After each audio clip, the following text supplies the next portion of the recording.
Wealth runs deep. Empify has been featured on the Inc. 5000 list as one of the fastest growing companies in the nation. For the second time, we have been nationally recognized. I am Ashley M. Fox, the CEO and founder of Empify, and if you know me, you know I don't do anything just to do it. Now let's rewind. The climb isn't always pretty. It's uncomfortable, it's humbling, and it's quiet. I also realized I was wearing a mask that was hiding a broken Ashley. Now we're back to the insecurity again. How are you teaching the subject of money, but you don't even have it? For 2 years of my life, building this idea, this dream that I had when I left Wall Street, I'm living at my parents' house. I felt like I took so many steps backwards. I don't have any money. I hired my sister as my assistant. I found this other woman on Craigslist to be my assistant. She stole thousands of dollars from me. I cried my eyes out. How could somebody steal from me? I'm trying to do so much good in the world. Why is this so hard? And I was probably drinking 1 to 2 bottles a day because I could not handle what was going on behind the mask. So I am going back to the beginning, not the highlight reel, the real. Welcome to Wealth Runs Deep. I am Ashley M. Fox, the CEO and founder of Empify, and if you know me, you know I don't do anything just to do it. This podcast isn't just about money. It's about the journey, the rebuild, the resilience, the power, and the climb. Because before Empify, before the headlines, before the milestones, I lost everything. So this first episode is not just about where I am now. It's not. It's about where I started. If you are in the season where you did everything right and you still feel stuck, I see you. Maybe the life you built looks good on the outside, but something inside doesn't sit right. I've been there. And the truth is, the climb isn't always pretty. It's uncomfortable, it's humbling, and it's quiet. But it's also where your power lies. So as you listen, I want you to reflect. What season am I really in? What am I being called to build, even in the uncertainty? Because the turning point won't always be clear, but maybe, just maybe, this moment is your invitation to stop surviving and to start rebuilding. You don't need the whole blueprint, just the courage to take the next step. So let's begin. Wealth runs deep. Empify has been featured on the Inc. 5000 list as one of the fastest growing companies in the nation. For the second time, we have been nationally recognized.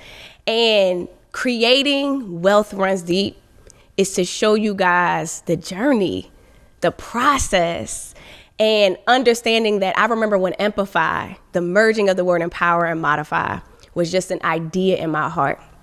Something that I saw for the world, something I wanted to give to the world. And now I am telling you the story from the beginning to when this was an idea, to having no team, to having no money, to now bringing you to a space where we're one of the fastest growing companies in the nation, financially empowering the world.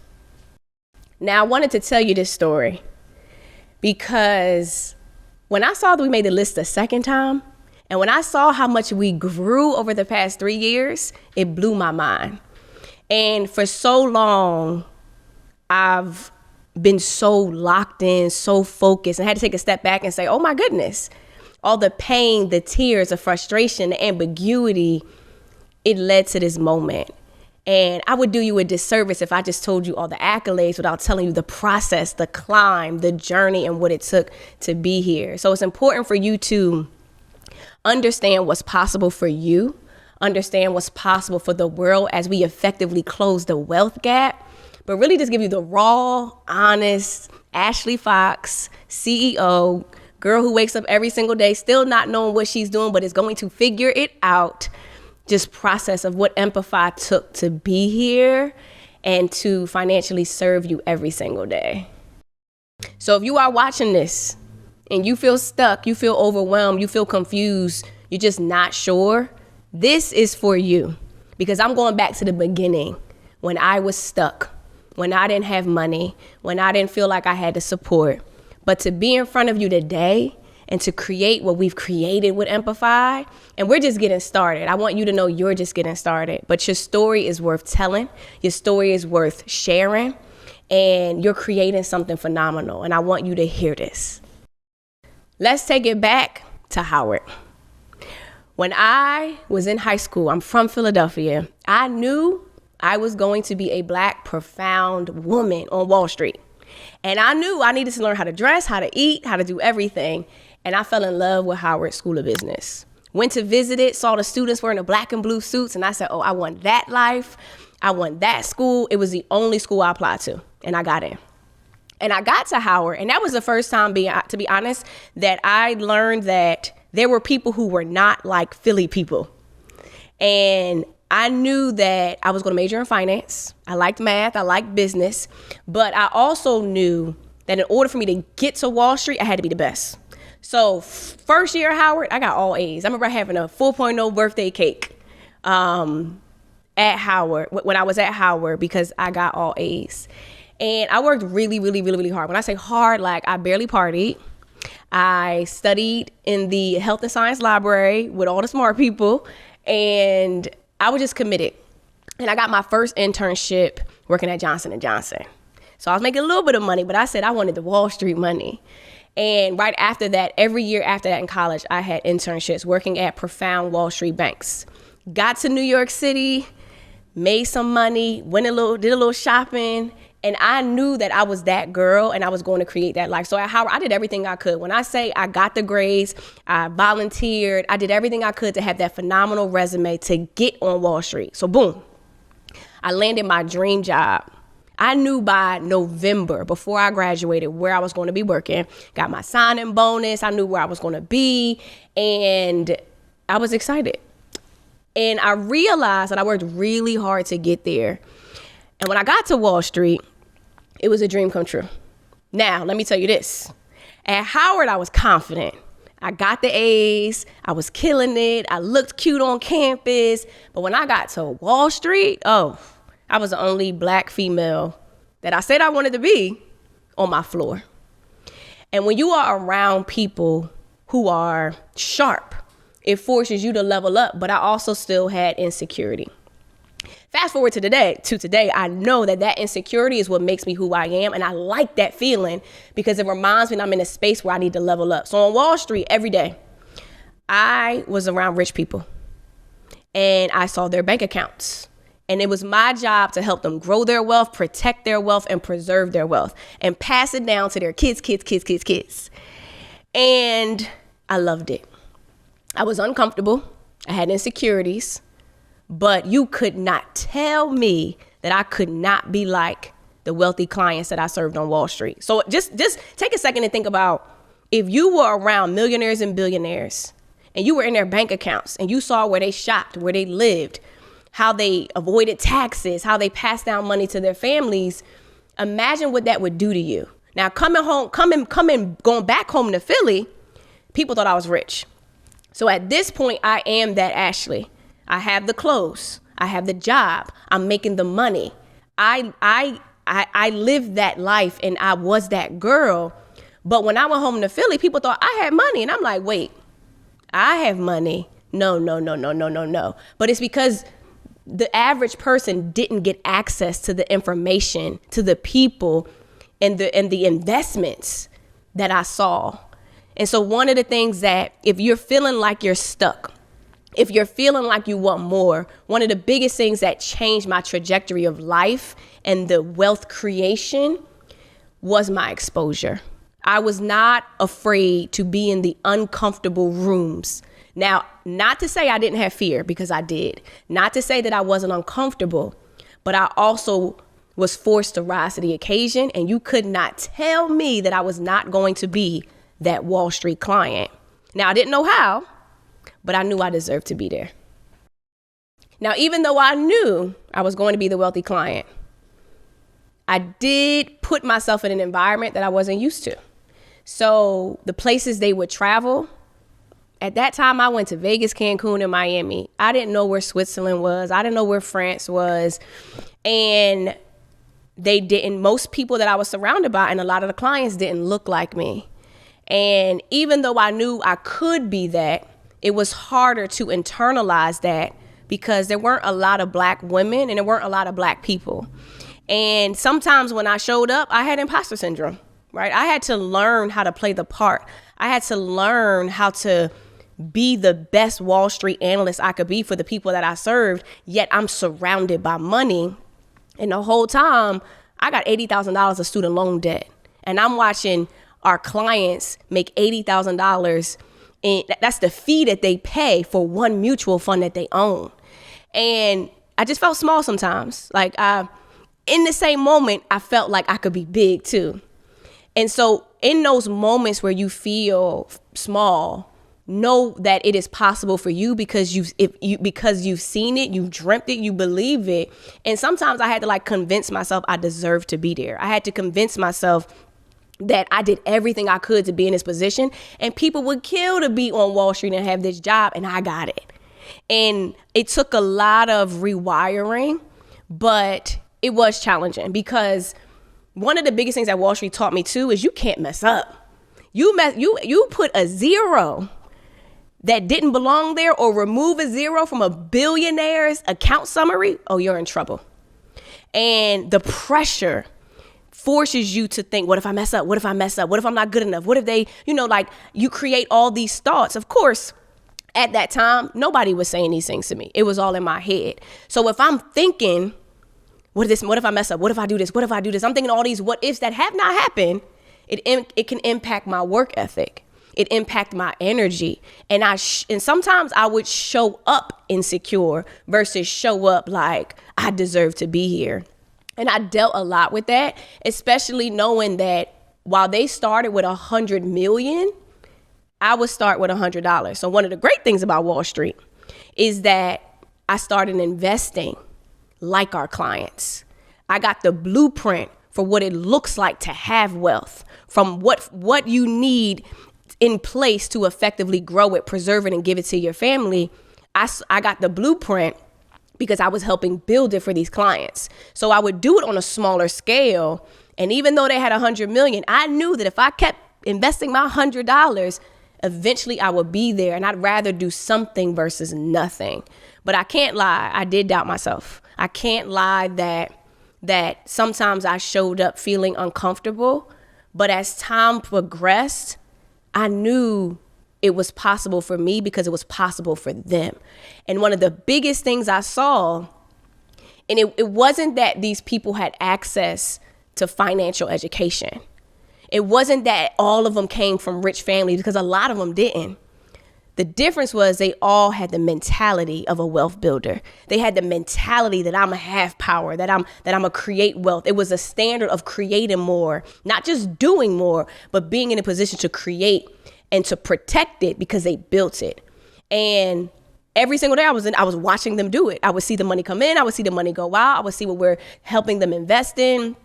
So I chose to walk, talk, and operate like those clients on Wall Street, because you could not talk to our team unless you had 25 million. For me, I'm making, I think 80, 90,000 when I got out of school. That's pennies compared to these billionaires I was working with, and I was in their accounts. But I knew that I was just getting started. And so the message for you in this is knowing you're just getting started. This is the first chapter of your life. You have the pen, so we got to start writing it. Now I'm investing. I'm talking, operating like I could be like the clients, even with some doubt. But after a while, years of just being there, at one point it clicked. Ashley, everybody is here to keep rich people rich. Let's take a step back and think. If I work at this job for 10 years, will you ever be one of these clients? Will you ever get this type of treatment? Will you ever get invited to the US Open just because you have money, right? Will you ever have that yacht and travel to the south of France because that's what you do for the summer? Because I'm seeing that, I wanted it. But then I realized, 10 years on Wall Street, I still wouldn't be that wealthy client. And in that moment, I knew I deserved to be. You deserve to be. But how? That was the moment when I started to study our clients. I wasn't just fascinated with what they had. I started to pay attention to how they got it. So I started to research. What books were they reading? Where were they traveling? What were they doing with their time? And really just looking up our clients. Some people I didn't even know, but then I found out on the internet, like, okay, wow, this person is a really dynamic person. And that's when I started to read. That's when I started to understand, oh, wow, all of these wealthy clients are reading the same books. Maybe you should read those books. So at this point, I'm investing like them. I traveled to the south of France. I didn't get a big old yacht, but I got a small yacht. I'm traveling to these places because that's what I'm getting exposed to. And it's like, success leaves clues, follow the blueprint. But let me follow the blueprint of how they created their wealth. So I got more joy out of learning how they built their wealth, not teaching them how to keep it. So I remember this one moment I was on Wall Street. So I sat on the 27th floor overlooking Park Avenue. And I was on the phone. I had a headset on talking to one of my really good friends. And he said, I want you to look out the window and envision you're here at your job. Just look out the window and tell me how you feel. So I looked out the window and I said, I feel trapped. And he said, okay, now I want you to look out the window and envision nobody's there, and then turn and look on the floor and nobody's there. And it's empty. And it's your building. How do you feel? And I said, I feel on top of the world. And I don't know what that moment did to me, but I was so excited. I walked outside of my lunch. Sometimes I would go to lunch. I would just walk around Fifth Avenue, Park Avenue. And I'm just like, what if this is my building? What if this is, why do I feel trapped? What about, like I have my dream job. I have that great resume. I'm having fun. I'm traveling. But why do I feel trapped? Hey, it is Ashley Fox. Thank you so much for watching today. I just want to make sure that you did not miss our next Cash Flow Creation Virtual Summit. Now, this is an event where I show you exactly how to start building a passive income portfolio, even if you're just getting started. Stocks, REITs, debt paydown strategies, legacy planning, and so much more. I break it all down in a way that is actionable and easy to follow. Now, the summit is 5 days of live content, just a couple hours each day, where I give you the exact tools, the exact strategies, and resources that I learned working on Wall Street. This is where you get a chance to finally create passive income, to begin investing, and to start building financial ease together. Click the link below, see everything that is offered, and I will see you at the summit. Oh, and before you go, make sure you subscribe to the channel, like this video, and share it with anybody who wants to take control of their financial future. Thank you so much for tuning in, and I cannot wait to see you at the summit. You're bigger than this, Ashley. You didn't feel trapped at Howard when you got to Wall Street, yet you have the Wall Street and you feel trapped. And that's when I realized I was here for something bigger. So boom, I go to my office. I talk to my colleague. I said, go look out the window. Look out the window. Tell me how you feel. And he said, I feel regular. I said, no. Look out the window. How do you feel? And he said, I feel regular. That's when I knew I was different. That's when I knew I was not put here to keep rich people rich. I was put here to become the client, to represent so much more to the world who didn't get exposed to the Wall Street life that I got exposed to. Now, at that moment, I felt stuck because, Ashley, all these years of dreaming of being here, you have your dream job and you don't want it. So what are you going to do now? And I kind of just relaxed a little bit. I was still doing my job, but I didn't have the desire to stay late anymore. I didn't have the desire to go above and beyond. The same way I cried when I got my first B at Howard, I didn't really care if I did an okay job. And I'm not an okay Ashley. I do my best at everything that I can. But in that moment, it wasn't the cool Wall Street life that I wanted. But I didn't know what was next because my heart was set on being on Wall Street. So I started to read books. I started to study our clients. I started to read books. And I read this book, write this down, The Celestine Prophecy by James Redfield. And it's about this guy in Peru in search of these life insights. And he's in Peru. And so every insight is taking him to the next level. And the first insight is that there's no such thing as a coincidence. And when I read the book, the first 10 pages, I was hooked. And the reason I read it is because I saw it was one of Jay-Z's favorite books. So I read this book. And so at this point in my life, I'm not trying to create the answer. I'm looking for the answer the way he's looking for insights in Peru. So I'm connecting with people but I'm expressing what I'm trying to feel. So I started to journal and I started to write about the life that I wanted. It's like, I didn't want to get a perfect person and help them keep their wealth. I wanted to show someone how they could build it and have the wealth that Wall Street exposed me to. So I thought about doing real estate because I want, you could buy a property and fix it up, but I didn't want something that was already together. I wanted to help build it to its true potential. So in my journal, I would call it IT. And I would describe it because back then, this is in 2013, I didn't know what entrepreneurship was. Instagram had just started. There was no working from anywhere. There was no following your purpose. That didn't exist. I don't come from a family of entrepreneurs, but I'm trying to create something, but I couldn't identify it. I couldn't call it anything. So it was it in my journal. And I'm reaching out to people, talking to people. So I had a good friend from Atlanta and said, I want you to meet this guy. So I go meet with this guy, and he has started a private equity company to help athletes invest in small startup businesses. And boom, it clicked. Now, I don't care to work with athletes, but I know athletes lack the financial education. And they also were not the ideal client on Wall Street. They said they did not like athletes because athletes always spend. So what if I could get them prepared to be that Wall Street client, but giving them exposure to the Wall Street knowledge that I got? So anyway, met this guy. He said, we're looking for somebody like you. And I was like, So we're coming up on my 3-year mark on Wall Street. And I had the opportunity to stay at the bank or go somewhere else. And I didn't know what to do. So I got my real estate license because just in case I could probably sell some houses in New York City. And I thought about, interviewing for different roles at the bank, but I still felt incomplete. I just felt like, I hear you, I feel you, but this ain't it. And it's like, yeah, I could still look great on paper, stay at this prestigious bank, but why do I feel unfulfilled? But I don't know what fulfillment feels like at this stage of my life. So I'm still searching for those insights. So at this point, I have $30,000 in my investment account. I said, I don't know what I'm going to do, but I'm going to figure it out. So I ended up deciding no more Wall Street.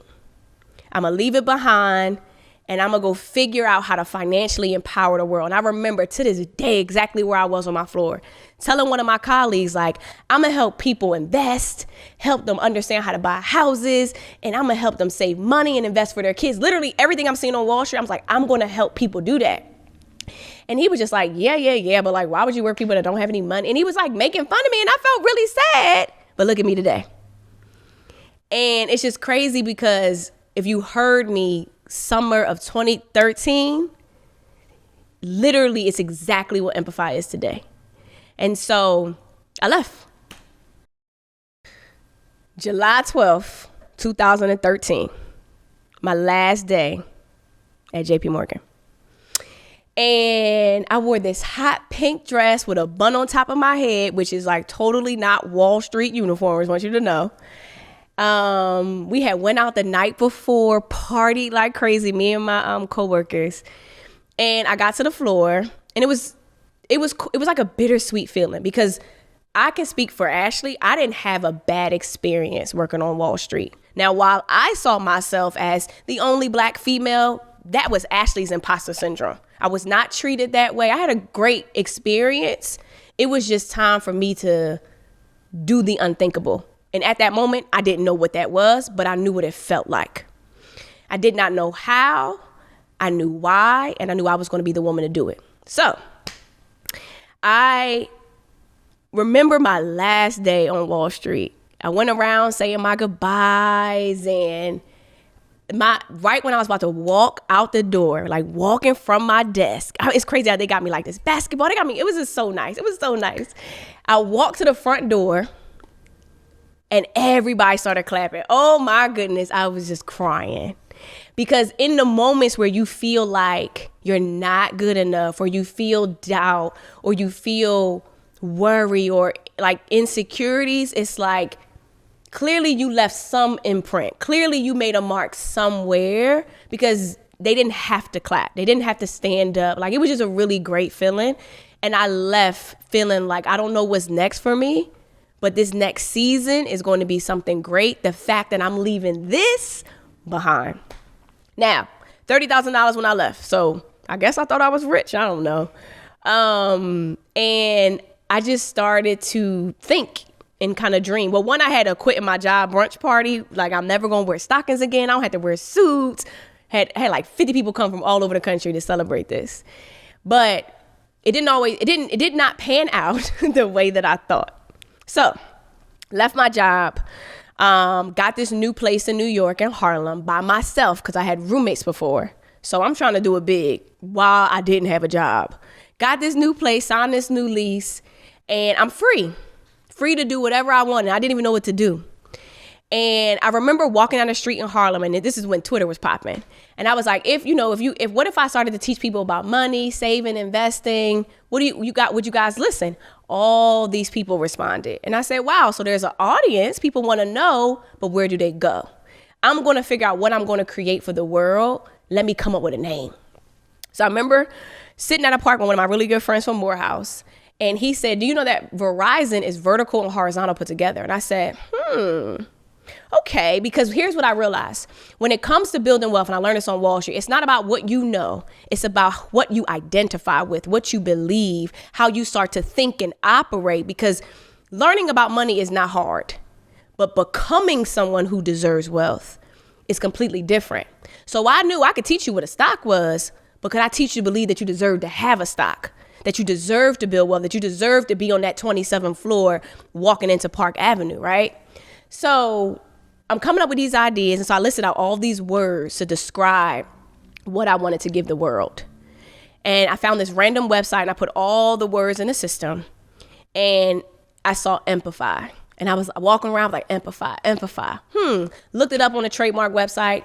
Nobody had it. I said, that's going to be the name of the company, because Empify is a merging of the word empower and modify, because it's not about teaching you about money. It's about giving you education, yes, but empowering you with it so that it creates an internal shift in how you identify yourself with money. But what it does, it creates a change, which is where modify comes from. Because I realized I now have to show the world how to unlearn what they've been taught, unlearn what they believe, and then relearn what they need to know to create the life that they want. So I came up with this word. So I started to put it on flyers now. So I'm having little finance sessions. I had an event in Philly where I'm from, 100 people showed up. Game changed after that. And I had all of my security licenses. So I partnered with the broker dealer and I randomly, don't ask how, became a financial advisor, targeting the people Wall Street would not talk to. But here's the deal. Behind the scenes, what people didn't know is that I wasn't paying my rent at the new apartment. Behind the scenes, what people didn't know is that I was working and working with a company who couldn't pay me. So now I'm behind on bills. I'm not paying my rent, but the whole time you couldn't tell me I couldn't teach the world financial education. You couldn't tell me I didn't know what a stock was, even though the world didn't know what it was. But I also realized I was wearing a mask that was hiding a broken Ashley, a mask that was displaying herself as this girl who followed her dreams, but also a woman who had no idea how to fulfill those dreams, had no idea how to handle her money when it didn't come every 2 weeks. And that's what people don't tell you, because I know what it feels like to be an employee and to be stuck. And I know what it feels like to have a business and be stuck. I know what it feels like to have a job and want to make more money. And I know what it feels like to have a business and not have any money. And so now we're back to the insecurity again. How are you teaching the subject of money, but you don't even have it? So if we fast forward about 90 days, or that $30,000, it was gone. Why? Because I thought it was cool to go to Thailand and travel the world because I quit my job. I wanted freedom, right? It's a whole different ball game. And people don't talk about the mental shift you have to have from having a job to having complete freedom to do what you want to do. It sounds good, but you have to rewire your brain, because you actually have to be 10 times more disciplined than you were when you had the job. So now I'm a financial advisor. I remember I was my office was at 17th and Market, the Marriott Hotel, in their lounge. The rent there, you just had to buy dinner. You had to buy food to sit there all day. So I just made sure I had enough for food. But the whole time, what I did not know is that there were a bunch of eviction notices under my door at that new Harlem apartment, because at that point in my life, all my clients were in Philly. So I'm not in New York anymore. I practically am staying at my parents' house trying to take care of my clients, my financial advisor clients. So one day I'll go back to New York and open the door, and there's these bright highlighted pieces of paper all over the floor saying you're about to get evicted. I have 4 days or they were going to kick me out. Now let's rewind. I was raised in a household where I know if you get evicted, it could shatter your credit for the rest of your life. And I was still going to be the Ashley who's going to have a mansion. So, okay, we can't do this. So I end up going to court scared. And they had this lawyer up against me. He was real tough, and I didn't know what I was doing. And I'm trying to figure out how I got to this point where I just left Wall Street literally like 4 or 5 months ago. So here was the thing though. I wanted to get out my lease and go back to Philly because that's where all my clients were. That's where the money was. But in order to break my lease, I had to pay the back rent. And that was, I think at the time it was about $11,000. And at that point, I had no money. So now I'm about to get evicted. I'm trying to teach the world money. I made a big deal about quitting my job and following my dreams and teaching the world. Whole time behind the scenes, I'm getting kicked out, meaning I have no place to live. 3 days before, probably 2 days before going to court, I remember I was on Roosevelt Boulevard. My mom calls me and she's like, I'll give you the money. So I'm like, wait, where's my mom getting $11,000 from? Because at the time, one of my good friends was trying to take out a loan. I'm trying to take out a loan, but nobody would give me. It's crazy when you don't have any money, nobody gives it to you. But when you have money, everybody wants to give you money. So my mom said she had a credit card, because my parents have really great credit. So she used the cash available on her credit card to give to me to get out of my eviction. So to this day, that woman can get whatever she wants, because without her, there would be no Empify, no ink, no Ashley Fox in front of you today. And I had to pack up all my stuff and I moved back to my parents' couch in Philadelphia. So now I'm back in Philly. Empify is just an idea. And my home is the home I grew up in. My bed is my parents' couch. For 2 years of my life, building this idea, this dream that I had when I left Wall Street, I'm living at my parents' house. So you can imagine how much of a failure I felt like. I felt like I took so many steps backwards. I don't have any money. I have memorized every bill collector's phone number because I'm not able to pay my bills. I guess the student loan debt got bigger with the interest because I'm only making minimum payments. And every day I'm going to the Marriott to service my clients as a financial advisor. And one of the biggest things I learned is that coming from a Wall Street background, trying to teach the everyday person how to invest and build wealth, I was a little bit too smart. I'm here teaching people, trying to get them to do things, but they're not implementing and taking action because I'm not given the education. But if we fast forward a little bit, I was really good as a financial advisor. I crossed 6 figures. I opened an office. I started to train and hire financial advisors, and I'm teaching them how to educate the world and teach the world and help them implement products and services. So as a financial advisor, the biggest difference is I was the person that connected the everyday person to the companies that had the products and resources, and I will make money as the middleman. And I was good. So when I say I'm going from DC to New York to Philly, clients all over the country, I'm that girl. And I'm posting the journey on social media just because I want to start to promote the value and understanding what it means to create wealth, right? And I'm killing it. I'm speaking on stages. I'm winning awards. I remember the first time I was featured in the news, Jim Cramer's The Street. I went to New York City, had to get makeup on my face, never had makeup before. I'm in a green room in New York, and I'm like, one of the biggest platforms to talk about money that I saw on Wall Street wants to interview Ashley. And I remember I don't remember what the headline was, but it was like Wall Street analyst, like it was just this big deal. And I got so scared because while the news is featuring me as this woman who left her Wall Street job, teaching financial education and being this great advisor, I don't have any money. My bank account is still negative. I'm still in debt. But what kept me going is I couldn't unsee the wealth that Wall Street exposed me to. And so as you go through this journey of the unknown, this journey filled with fear, this journey of I want to follow my dreams, I'm not going to sit here and lie to you and tell you that it's easy. It requires a lot of therapy, but you have to latch on to something bright.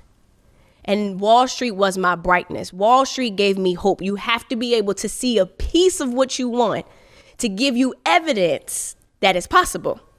So because I saw the bank accounts, I knew it was possible to help somebody else create that bank account. Because I saw the investments, because I saw how they created the wealth, I knew that I could do it too. Now, I have an office. I remember hiring different agents. I hired my sister as my assistant. I found this other woman on Craigslist to be my assistant. She stole thousands of dollars from me. I cried my eyes out. By the way, don't find people on Craigslist to be your assistant.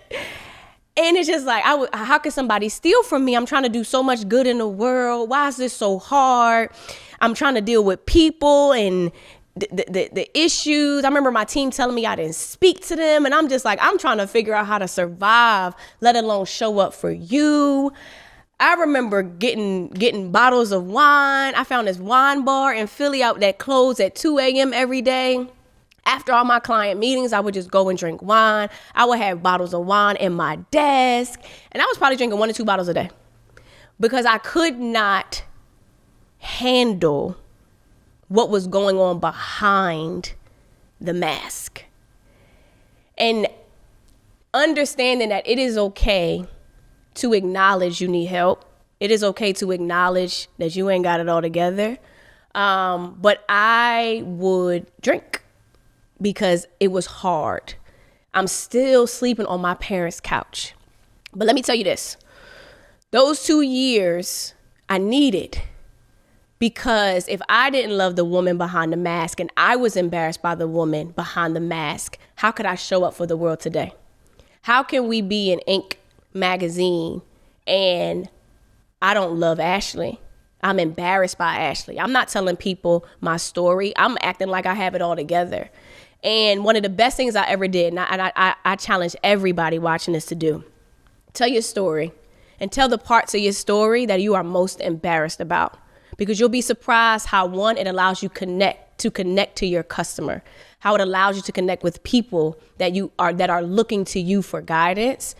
And after a while, I just gave up. But if we fast forward a few years, I remember being asked to go on the news again. Now, remember, I was on Jim Cramer and I was nervous. Once that interview was all over the internet, I hid. Empify had no website. I'm just throwing it out. I don't even know what Empify is. It's a word and a feeling. And I'm an advisor. And I remember a mentor of mine at that moment when I was featured in the press, and I said, I didn't sign up to be famous. I signed up to financially educate the world. And I remember my mentor said to me, it is selfish of you to hide who you are from the world, knowing what you know. And in that moment, I accepted the fact that I was put here to financially empower the world, but it was not my decision on the how I would do it. Because most times you think you got it all mapped out. You build the business plan, you write it all down, you just think you got it all figured out. It does not happen the way you think. Now, the dreams will unfold, but the how, the pages in between, you just have to ride the wave. You just have to embrace the fact that it's hard, that it's challenging, but that little light, that possibility, that evidence lets you know to keep going. So between me drinking, between me crying, between me pushing love away because I didn't think I was lovable, because I didn't think I was good enough, because I didn't have money, all these things are eating away with me in my mind as I'm trying to create this word Empify, of which Empify had not made any money. Ashley made money as an advisor, but nobody was hiring Empify. They liked Ashley. And as time progressed, I got better at being an advisor. I moved out my parents' house. I got my first Mercedes. But in that moment, I remember I made my first $25,000 in a month. And guess what I did? Took a vacation. I still didn't learn. And you ever just get like excited that you have something you never had, and then you get it and you spend it because your body's not used to having it. When you're used to having money, you don't just go spend it because you're used to it. It's when you don't have the money that you get the money, that you got to spend it because you want the things you didn't have when you didn't have the money. So I was just like that. I moved out my parents' house and boom, got my own place. But I had no bed. I had a mattress. And this idea, Empify is getting clearer, but I'm unhappy again. I built a 6-figure business as a financial advisor, but after a while, people started to turn into dollar signs. So I'm serving clients, but I don't want to serve the client. I'm making the money, but I'm trying to make a lot of money at the expense of the people I'm serving. And that's not why I quit my job. So I'm in this space of discomfort again. What am I going to do? How am I going to do it? And I wasn't happy. And I remember I spoke on a stage in front of thousands of people. And I met this guy, this random guy. He was one of the speakers too. And I was so afraid to let go of my financial advisory business, yet I was miserable. I won the awards. I made the money. I had the accolades. I had the team. I'm one of the top producing financial advisors, but I'm unhappy again. And it reminded me of this unhappiness. I felt this before when I was on Wall Street. This sense of there's got to be something more. I had that on Wall Street. And so I talked to this guy and he said, I'm like, I don't want to leave my team. My team needs me. And he's like, what if you are holding back the people on your team because you won't let go? What if you're doing the world a disservice because you're here to do something? Because here's the thing. I got the joy out of financially educating people, not giving them products.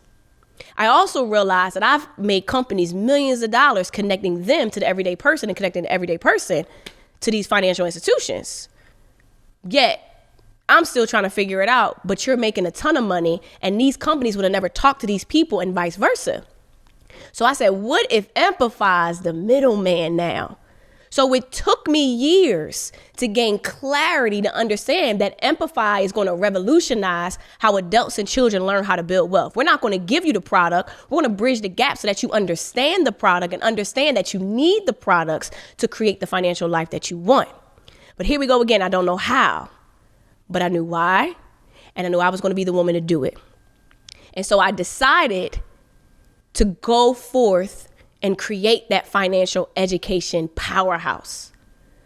But here's where it got a little crazy. It was so hard for me to leave my financial advisory business because I didn't want to quit on my team.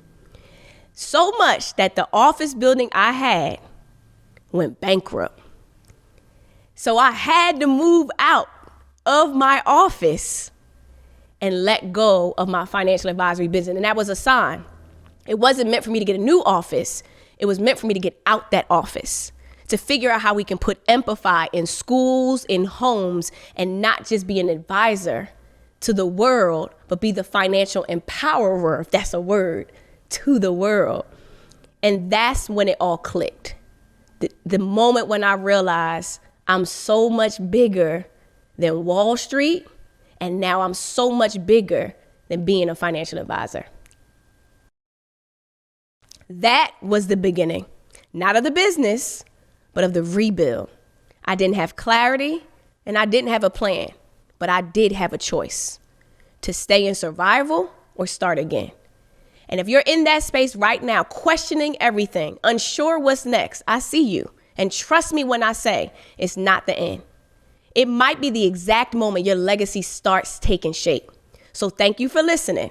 This journey, this is only the beginning. And in the next episode, I'm sharing the moment everything changed, the moment Empify became a real business, and how I almost gave it all up. Make sure you subscribe, share this with someone who needs it, and don't forget, wealth runs deep, but the real richness starts when you decide to rebuild.